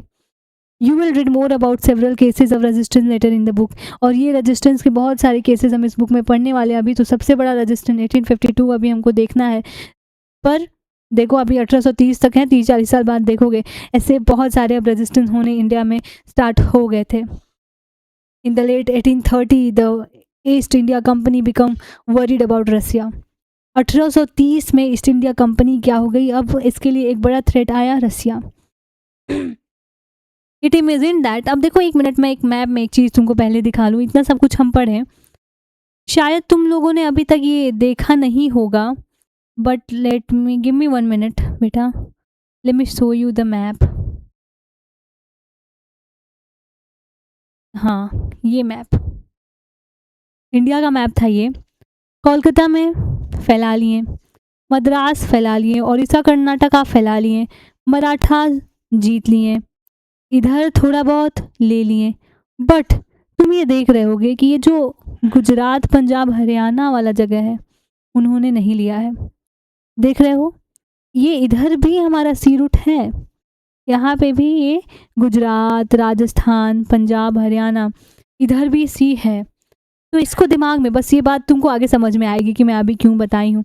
इसको दिमाग में रखना कि कैसे फ्रांस इन लोगों के लिए थ्रेट बना और इस मैप का क्या मतलब है जो मैं अभी तुमको बताई हूँ, इसका क्या रहा, ये सब तुम आगे देखोगे, ठीक है। तो it imagine that Russia might expand across Asia and enter India from the north west. तो जो रसिया उनके लिए थ्रेट बना था, तो उनको लगा कि रसिया अब नॉर्थ वेस्ट से इंडिया में एंटर कर सकता है और पूरे एशिया में अपना राज्य साम्राज्य फैला सकता है, समझे। ड्रिवन बाय दिस फियर, इस डर से the British now wanted to secure their control over the north west. अब इस डर से ब्रिटिश क्या चाहते थे, वो अपना कंट्रोल चाहते थे नॉर्थ वेस्ट में भी, समझे। They fought prolong war with Afghanistan between 1838 and 1842 and established indirect company rule there. अब वो एक लंबी लड़ाई लड़े 1838 से 1842 तक, और इस लंबी लड़ाई में उन्होंने क्या करा, अफगानिस्तान में देखा जाए तो इनडायरेक्ट उस टेरिटरी में कंपनी का क्या कर लिया, रूल इस्टेब्लिश कर लिया, ठीक है। Scindia was taken over in Sindh was taken over in 1843। 1843 में सिंध वाला जो टेरिटरी था वो भी ले लिया गया, मतलब कि ब्रिटिशर्स में मर्ज हो गया। Next in the line was Punjab. अब बारी किसकी थी, पंजाब की। But the presence of Maharaja Ranjit Singh held back the company. मेरे को पता था, मैं इसीलिए पहले ही स्माइल करी कि पंजाब में वो गए और पंजाब में उनको एक बड़ी ही लंबी और बड़े ही मजबूत राजा से टकराना था, राजा रंजीत सिंह। उनका प्रेजेंस वॉज लाइक कि अब ब्रिटिशर्स कैसे जीतेंगे। बट लेकिन एक दुर्भाग्य हुआ कि उनकी डेथ हो गई जल्दी, after his death in 1839। Two prolonged war were fought with the Sikh kingdom. Ultimately in 1849 Punjab was annexed. दो सिख किंगडम से लड़ाइयाँ लड़ी गई, बट 1849 में अल्टीमेटली पंजाब को भी उन्होंने अनेक्स करा। अब एक बहुत ही फेमस डॉक्ट्रिन जिसके बारे में आई थिंक तुम सबको पता होगा, और ये डॉक्ट्रिन तुमको झांसी की रानी की जरूर याद दिला रही होगी, द डॉक्ट्रिन ऑफ लैप्से। इसके बारे में हम पढ़ेंगे, इसका मतलब क्या है और ये आया कैसे, लाया कैसे गया। देखो, the finally wave of annexation occur. Britishers यार फेयर तरीके से नहीं लड़ते थे। उन लोगों को क्या था कि उनका एम क्या है, टेरिटरी को लेना। अब वो कुछ भी करके टेरिटरी लेंगे, वॉर हो, मैनिपुलेशन हो, नेगोशिएशन हो, कुछ भी हो। अब ये डॉक्ट्रिन भी वही है।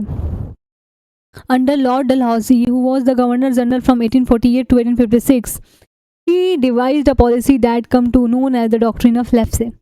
The doctrine declared that if an Indian ruler died without a male heir, his kingdom would lapse. That means become part of company territory. One kingdom after another was annexed simply by applying this doctrine. Satara, Sambalpur, Udaipur, Nagpur and Jhansi. देखो जो ये Lord Dalhousie था, वो जब India में governor general बन के आया 1848 टू 1856 में, वो एक पॉलिसी लाया और उसका पॉलिसी क्या था? Doctrine of lapse. इस पॉलिसी का मतलब ये था सिंपली कि कोई ऐसा किंगडम जो है इंडिया में जिसमें किंग का कोई मेल हेयर नहीं है, मतलब कि अगर लड़की भी है तो भी नहीं चलेगा, कोई मेल हेयर नहीं है और वो किंग वैसे ही मर जाते हैं, तो जो उनकी टेरिटरी है वो मर्ज हो जाएगी, वो मिल जाएगी British India, east India company के टेरिटरी में, ईस्ट इंडिया में. ठीक है. और इस पॉलिसी के अंतर्गत बहुत सारे ऐसे टेरिटरी स्टेट जो थे जो ईस्ट इंडिया कंपनी में मिले भी, जैसे कि सतारा, संबलपुर, उदयपुर, नागपुर और झांसी. झांसी से तो तुमको पता ही है कि झांसी की रानी ने इसका कैसा अपोज करा था. 1854 में झांसी मर्ज हुआ. 1852 की हम कहानी अभी पढ़ने वाले हैं. ठीक है. सॉरी बेटा, हिस्ट्री की ना बहुत लंबी लंबी क्लासेस हो जाती हैं, आप लोग देखे ही हो, क्योंकि आपका बुक इतना इंटरेस्टिंग भी है और मेरे को पढ़ाना भी है, क्योंकि मैं वन शॉट दे ले रही हूँ तो बीच में थोड़ा सा ये सब हो जाता है. चलो. Finally in 1856 the company also took over Awadh. Finally 1856 में कंपनी ने अवध को भी अपने में क्या किया? मर्ज किया. This time the British had an odd argument. They said that they were obliged by duty to take over Awadh in order to free the people from misgovernment of the Nawab. 1856 में जब अवध को capture करे तो Britishers क्या argue किए कि वो अपनी ड्यूटी से ऑब्लाइज हैं कि अवध को अपनी टेरिटरी में लें. क्यों? क्योंकि जो अवध का नवाब है वो मिस गवर्नमेंट, मतलब कि अपना काम सही से नहीं कर रहा है, तो वो लोगों को फ्री करना चाह रहे हैं. जो ब्रिटिशर्स हैं वो उनका आर्गुमेंट है कि due to misgovernment of nawab of Awadh we want to take over the territory of Awadh to free the people of this territory and ranged by the humiliating way in which the Nawab was disposed. The people of Awadh joined the great revolt that broke out in 1857. यार मैं 1857 की लड़ाई को बार बार 52 कहे जा रही हूँ, लिखे भी जा रही हूँ. कमेंट कर देना सारे लोग कि मैम वो ट्रोल वगैरह और जो भी होता है वो भी तो करो. तो भाई बता देना. ठीक है. पता है कभी कभी एक चीज़ हो जाती है, मे बी वो तुम्हारे साथ भी हो, आई डोंट नो, ये मेरे साथ बहुत टाइम से हो रहा है कि मेरे माइंड में है कि मैं जो बोलना चाह रही हूँ वही बोल रही हूँ, पर मैं बोल कुछ और रही हूँ. जैसे कि मेरे दिमाग में है कि मैं हिस्ट्री पढ़ा रही हूँ, रिवोल्ट बोल रही हूँ फॉर एग्जाम्पल. ठीक है. बट मैं बोल रही हूँ ब्रोक रिवोल्ट नहीं, और पर मुझे लग रहा है कि मैं रिवोल्ट ही बोल रही हूँ. कभी कभी हो जाता है, कहीं ये भी रील का इफेक्ट तो नहीं. बट चलो, ये हमने देख लिया ना. हाँ, अब ये देखो यहाँ पे एक मैप. India 1797, India 1840. अब इसका मतलब area under British rule, area under not under British rule. इतना टाइम के ड्यूरेशन में लगभग आप देखो तो 50 साल, 60 भी नहीं यार, 50 भी से भी कम, 43 ईयर्स में इन्होंने क्या कितना कैप्चर कर लिया. इधर भी कर लिया, इधर भी कर लिया, इधर भी कर लिया, इधर इतना ही था ही बस. और 57 तक देखो, अफ़गानिस्तान, लाहौर, गुजरात करते करते यहाँ तक आ गए थे. इधर ये सब कर ही लिया, ले ही लिया. यही सब बचा था, इतना इन्होंने कैप्चर कर लिया. अब देखो, setting up new administration. Okay. Warren Hastings, भाई सब ना तगड़े तगड़े लोग यहाँ पे भेजते उन्होंने. Was one of the many important figure who played a significant role in expansion of company power. By his time, the company had acquired power not only in Bengal but also in Bombay and Madras. Warren Hastings जो था एक बड़ा important figure था जिसके under में company ने अपने power को बहुत ही बढ़ाया. जब तक वो आया उसके टाइम तक कंपनी ने बंगाल, बॉम्बे और मद्रास तक अपना पावर क्या कर लिया था? फैला लिया था, एक्वायर कर लिया था. British territory were broadly divided into administrative unit called presidency. जो ब्रिटिश के टेरिटरी थी उसको ब्रॉडली डिवाइड किया गया था. कैसे? प्रेसिडेंसी में, ठीक है। और देयर वर 3 प्रेसिडेंसी, 3 प्रेसिडेंसी थी, याद रखना हमेशा, बंगाल, मद्रास और बॉम्बे। तो ब्रिटिश की जितनी टेरिटरी थी उसमें 3 प्रेसिडेंसी थी, बंगाल, मद्रास और बॉम्बे, ठीक है।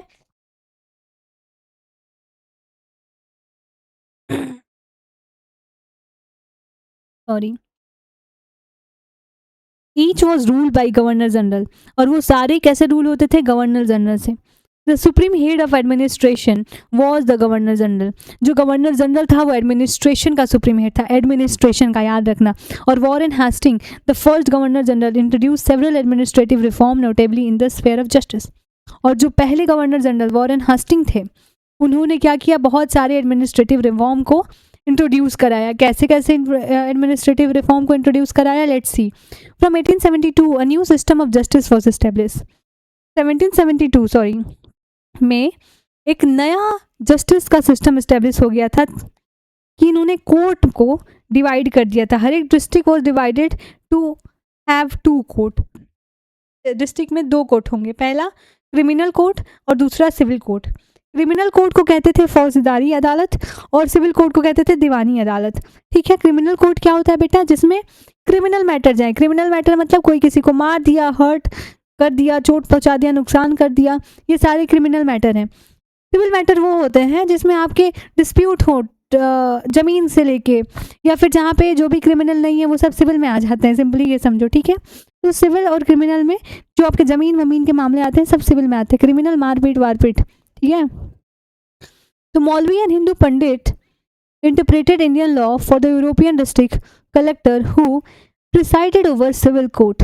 तो जो मौलवी और पंडित थे, उनका काम क्या कर दिया गया कि वो इंटरप्रेट करें इंडियन लॉ को, और उसको क्या करें, इंटरप्रेट करने के बाद जो भी यूरोपियन डिस्ट्रिक्ट कलेक्टर बैठे हैं उनको क्या करें, बताए, ओके, क्योंकि वही वहाँ पे काम करने वाले हैं।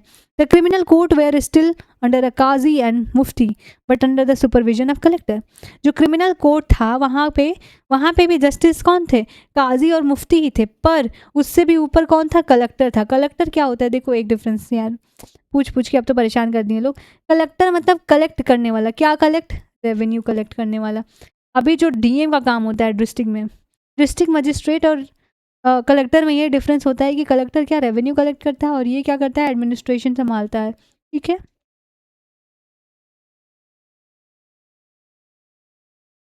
A major problem was that the Brahman Pandit give different interpretation of local law based on different schools of धर्मशास्त्र। देखो धर्मशास्त्र जो है उसके बहुत सारे स्कूल्स हैं।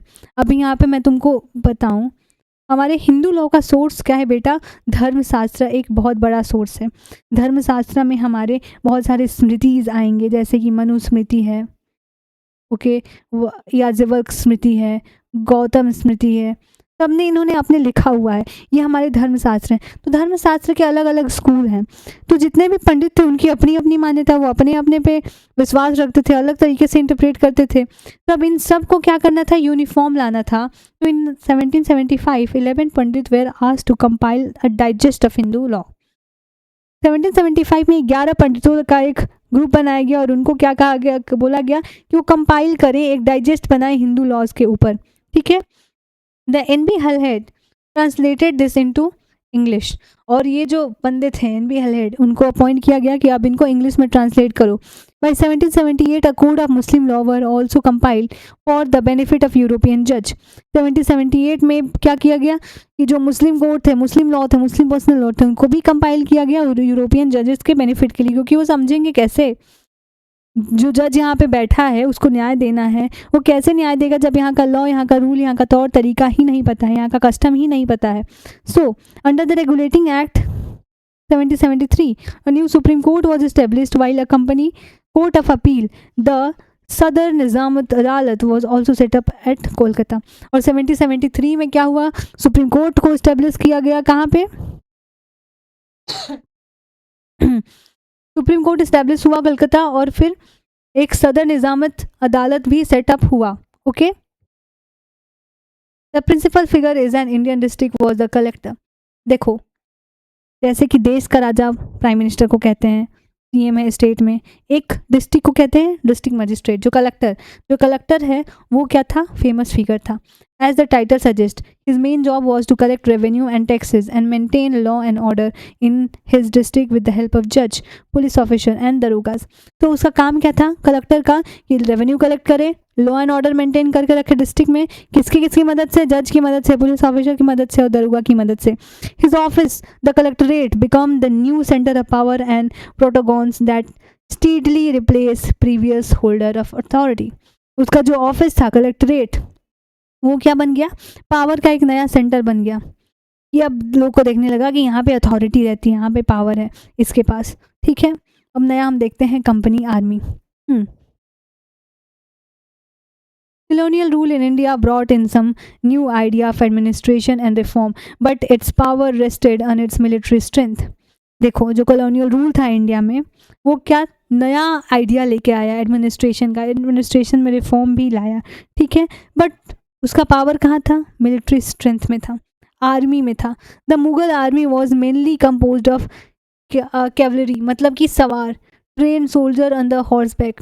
देखो अब उसको क्या करना था, ब्रिटिश आर्मी का में आर्मी उसका बहुत बड़ा स्ट्रेंथ था। और इससे पहले जो मुगल आर्मी थे वो मेनली कैसे लड़ाई करते थे बेटा, घोड़े पे सवार होके, उसमें घोड़े पे बैठ के वो या तो तलवार से लड़ते थे, या फिर वो इन्फेंट्री जो होती हैं, और जो पैदल चलने वाले सैनिक को कैटेगराइज किया गया ना, एक घोड़े पे हैं, एक पैदल चल रहे हैं जिनको सोल्जर कहा जाता है, फिर कुछ हाथी घोड़े इन सब से भी चलते थे।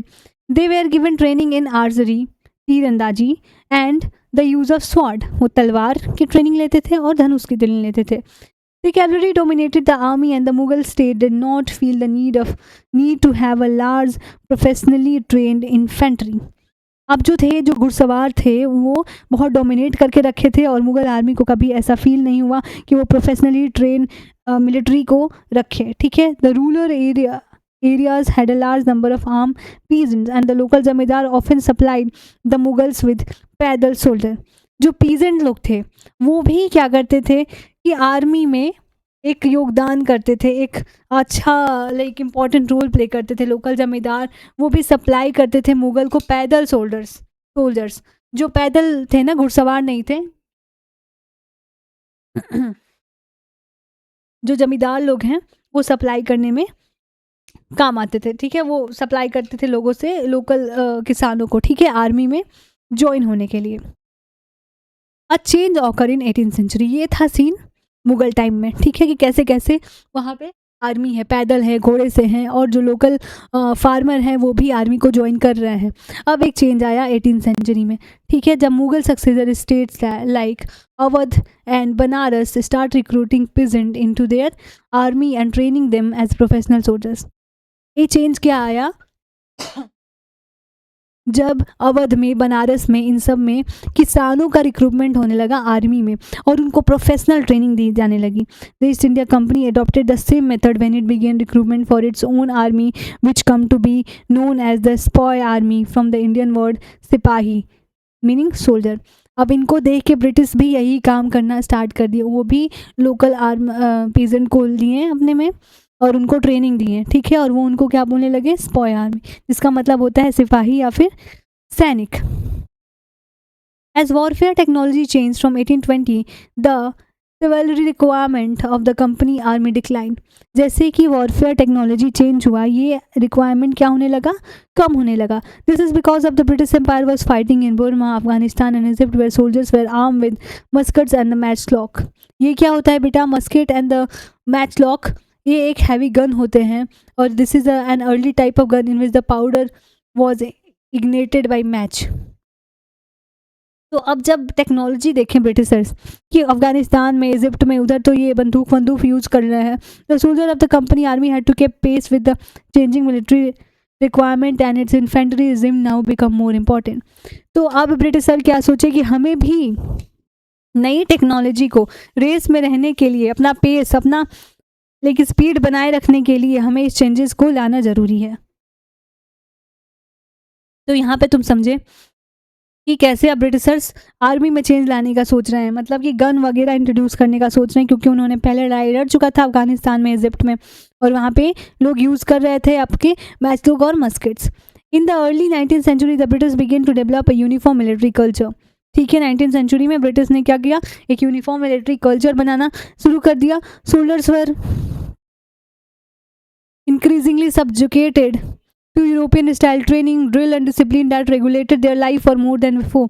अब उनको एक अलग तरीके के डिसिप्लिन, अलग तरीके के यूरोपियन स्टाइल से ट्रेनिंग दिया जाने लगा। Often this created problems since caste and community feeling were ignored in building a force of professional soldiers। इसमें अक्सर ये होता था कि बहुत सारे ऐसे कम्युनिटी थे वो इग्नोर फील करते थे। ठीक है, बहुत सारे ऐसे कास्ट के लोग थे जो इग्नोर फील करने लगते थे इसमें, जो प्रोफेशनल सोल्जर्स की ट्रेनिंग दी जा रही थी उसमें। Could individuals so easily give up their caste and religion feeling? This is a question for you. Please इसका आंसर मेरे को देना, क्योंकि मेरे को सच में जानना है कि तुम्हारी क्या थिंकिंग है इसके ऊपर, कि क्या कोई भी इंडिविजुअल, कोई भी कास्ट का, कोई भी रिलीजन का लोग है, वो अपनी इंडिविजुअल फीलिंग को इतनी आसानी से, इतनी इजीली छोड़ सकता है क्या? यू टेल मी कि तुमको क्या लगता है, और मैं अपना ओपिनियन सबको देने वाली हूँ, अगर तुम 10 कमेंट भी करते हो तो। Could they see themselves only as soldier and not as member of community? क्या वो खुद को ऐसे देख सकते हैं सिर्फ एक सोल्जर के तौर पे, सिर्फ एक सिपाही के तौर पे, और अपनी कम्युनिटी के मेंबर नहीं? लाइक फॉर एग्जांपल मैं तुमको बताती हूँ कि कोई हिंदू है, इंडियन है, वो आर्मी में है, ब्रिटिश के टाइम में आर्मी में है, तो वो क्या सिर्फ एक आर्मी का सैनिक बन के खुद को सोच सकता है, अपनी कम्युनिटी को भूल सकता है? ब्रिटिश, वो इंडियन है और दूसरे ब्रिटिशर्स हैं, तो वो क्या अपना एक इंडियनपन दिल से हटा सकता है? कितना इजीली, क्या है तुम्हारी क्या सोच है? Please comment me, okay. What did this boy feel? वो क्या सोचते थे?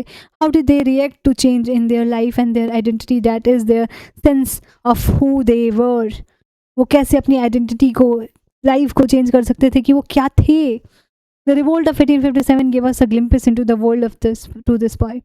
1857 का जो रिवोल्ट है वो हमको बताता है कि उनकी क्या ज़िंदगी थी, और हम ये आगे चैप्टर इस बुक में पढ़ने वाले हैं। चैप्टर 5 है, ये यहाँ पे दिया हुआ है, चैप्टर 5 तुम्हारा ये पढ़ने वाले। और 1857 का रिवोल्ट था यार, प्लीज़ मैं कई बार 1882, 83 पता नहीं क्या क्या बोल चुकी हूँ, दिमाग में 1857 था, I am sorry for that, okay. Conclusion, thus the East India Company was transformed from a trading company to a territorial colonial power. The arrival of new steam technology in the early 19th century also aided this process. Till then, it would take anywhere between 6 and 7 months to travel to India by sea. STEM shape reduces the journey time to 3 weeks, enabling more Britishers and their family to come India to a far off country like India. देखो, अब हम इस chapter से तो समझ गए हैं कि ब्रिटिश इंडिया कंपनी कैसे ट्रांसफॉर्म हो गई एक ट्रेडिंग कंपनी से टेरिटोरियल कॉलोनियल पावर में। देखो उस टाइम में क्या होता था, ब्रिटिशर्स जो थे इंग्लैंड से इंडिया आने में उनको 6-6, 8-8 महीने लग जाते थे, क्योंकि वो कन्वेंशनल वे ऑफ शिप से आते थे और तब तक कोई ऐसा टेक्नोलॉजी नहीं था। पर स्टीम शिप के आने से ये टाइम रिड्यूस हो गया, कितने में, 1 महीने में या उससे कम में। और अब क्या हो गया, ब्रिटिशर के लिए इंडिया आना बहुत ज़्यादा इजी हो गया। अब कोई चीज़ करने में तुमको 1 महीने लग रहा है, पहले कितने लगते थे, 6 से 8 महीने लगते थे। तो this is now more easier ना, इट्स ईजियर ना। तो अब वो अपने फैमिली को, अपने लोगों को और इंडिया आने के लिए ईजी हो गया, प्रेरित करने लगे तुम कह लो। By 1857 the company come to exercise direct rule over its 63% territory and 78% of the population of the Indian subcontinent. 1857 तक इंडिया का 63% टेरिटरी और 78% पॉपुलेशन जो था वो उनके कब्जे में था। Combined with its indirect influence on the remaining territory and the population of the country, the East India Company had virtually the whole of India under its control. और हम ये भी कह सकते हैं सबको combine करके कि virtually like somewhat where the whole India was under the control of Britishers, or you can say British East India Company. तो देख सकते हैं कि कैसे पूरा भारत उनके कंट्रोल तक इतना जल्दी कुछ ही सालों में आ गया। और इस चैप्टर में हमने देखा कि कैसे, हम पूरा देखें कि कैसे वो east, west, south, central, north, Afghanistan वगैरह के सारे पार्ट, सारे टेरिटरी को कैसे उन्होंने कैप्चर किया, क्या क्या तरीके अपनाए। वॉर ही नहीं लड़ा हर जगह, अलग अलग पॉलिसीज़ लाए, अलग अलग चीज़ें लाएँ। So this was all about the chapter बेटा। कोई भी परेशानी हो, कोई भी दिक्कत हो, कुछ भी कन्फ्यूज़न हो, do ask me in comment.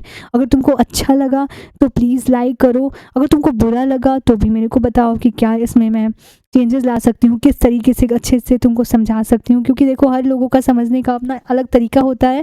और being a teacher this is my job, this is my responsibility to तुमको मैं समझा पाऊँ अच्छे से, तुम्हारे सारे डाउट क्लियर कर सकूँ। तो मेरे को do help me to make you understand. और ये बहुत ही लाइक हमारा टाइम, हमारी मेहनत, और बड़े दिल से तुमको पढ़ा रही हूँ।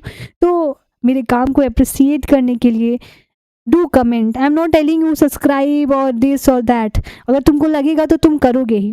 The only confusion, the only problem is कि बेटा तुम मेरे से दूर हो, हम लोग वर्चुअल मोड ऑफ स्टडी कर रहे हैं, तो मुझे तुम्हारा तरीका, तुम्हारा मन, तुम्हारी अंडरस्टैंडिंग जानने की ज़रूरत है। और जब तक तुम बताओगे नहीं मैं कैसे जानूँगी। तो तुम सब मेरे को प्लीज़ बताओ कि मैं क्या नए तरीके से तुमको पढ़ाऊँ, नए तरीके से तुमको चीज़ें बताऊँ। कन्फ्यूज़न हो रहा है तो अगर सही हो रहा है तो भी बता दो कि हाँ ठीक पढ़ा रहे हो, कि मैं ऐसे ही कंटिन्यू करूँ आगे।